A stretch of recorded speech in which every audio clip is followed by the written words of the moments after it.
اچانک انسان کا دل کسی چیز پہ آ جاتا ہے، یہ انسانی فطرت ہے، تو اس پہ پکڑ نہیں ہے۔ صوفیہ کہتے ہیں کہ تمہارا دل اتنا صاف ہو کہ تمہارے دل میں یہ بات بھی نہ آئے،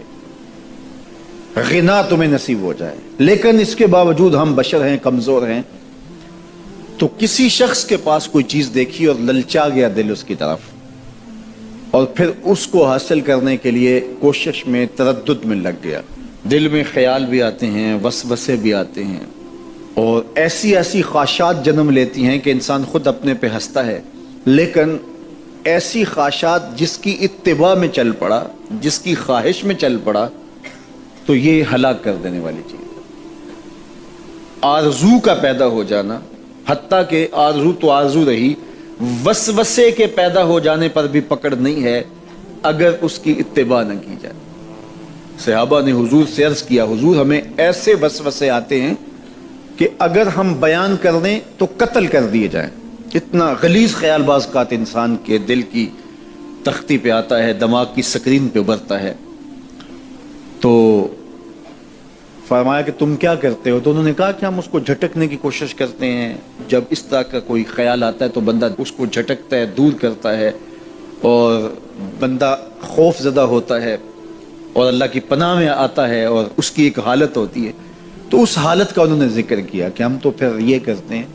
تو فرمایا کہ ذالک صریح الایمان،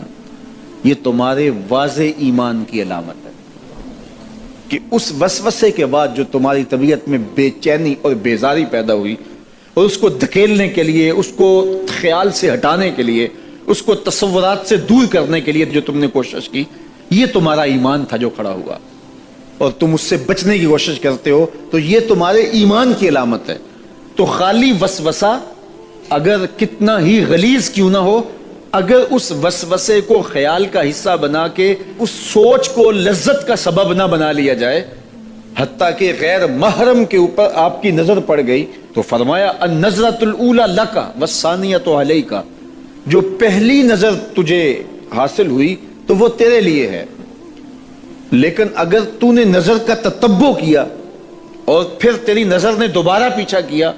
تو وہ تیرے اوپر وبال بن جائے گی۔ تو خواہش کا، وسوسے کا، اور کسی ایسی چیز کا دل اور دماغ کی سکرین پہ ابھرنا اور خیال پیدا ہو جانا، یہ کوئی بات نہیں ہے۔ انسانی زندگی کے اندر کتنے ہزار خیالات جو ہے وہ انسان کے دماغ میں جو ہے وہ پیدا ہوتے ہیں، اور پیدا ہو کر کے مٹتے ہیں، پھر نئے پیدا ہوتے ہیں۔ کبھی بھی انسان کا دماغ خالی نہیں رہتا، ہر وقت سوچتا ہے۔ آپ اگر یہ طے کر لیں کہ میں کچھ نہیں سوچنا، تو یہ سوچ رہے ہوں گے کہ میں کچھ نہیں سوچنا۔ یہ کبھی ہو نہیں سکتا کہ آپ کا دماغ ہو اور اس کے اندر جو ہے وہ کوئی خیال نہ چل رہا ہو، ہزاروں لاکھوں خیالات کا ایک ہجوم گزرتا ہے۔ تو انسان کا دل، دماغ اس طرح بھاگتا ہے۔ آپ اچھے لوگوں میں رہیں گے تو خیالات پاکیزہ ہوں گے۔ دیکھیے، آپ گندگی کے ڈھیر سے گزر رہے ہوں گے تو خیالات اسی طرح کے ہوں گے نا، اور اگر پھولوں کی روش سے گزر رہے ہوں گے، صحن چمن سے گزر رہیں گے تو خیال اس طرح کے ہوں گے نا۔ آپ جو ہے وہ کسی بازار سے گزر رہے ہوں گے تو خیال اس طرح کے ہوں گے، اور مدینے کی گلی سے گزر رہے ہوں گے تو پھر خیال اسی طرح کے ہوں گے نا۔ اس وقت آپ کے خیالوں کی دنیا کسی اور جہاں میں آباد ہے، اس لیے کہ آپ رسول اللہ کا فرمان سن رہے ہیں، لیکن اگر آپ کے سامنے کو گویا غزل گا رہا ہو تو پھر خیال کی وادیوں میں بھٹک کے کہیں آپ اور کھڑے ہوں گے۔ اب بات حضور کے فرامین کی ہو رہی ہے تو تصور پھر گنبد خضرا کے مکی کا ہی ہوگا نا، تصور تو پھر شہر حبیب کا ہی ہوگا۔ لیکن اگر آپ باتیں دوسری جانب کی کر رہے ہوں تو تصور پھر ادھر جاتا ہے، اور اسی لیے ہمارے علماء نے کہا کہ گانے کی طرز پہ نعت نہیں پڑھنی چاہیے، اس لیے کہ گانے کی جو معروف طرز ہوگی، جب اس طرز پہ نعت پڑھی جائے گی تو سن آپ نعت رہے ہوں گے، طرز سے آپ کے دماغ اور آپ کے خیالات بھٹک کے کہیں اور چلے جائیں گے۔ اس لیے یہ گوارا ہی نہیں ہے کہ ذکر رسول اللہ کا اور خیال کہیں اور جا رہا ہو، خیال آوارہ ہو اور بھٹک رہا ہو۔ جب تذکرہ حضور کا ہو رہا ہو تو خیال بھی گنبد خضرا کے مکی کا ہی ہونا چاہیے۔ تو یہ بات ذہن میں رکھیے گا کہ یہ انسانی زندگی کے اندر انسان کا خیال بھی بھٹکتا ہے، سوچیں بھی بھٹکتی ہیں،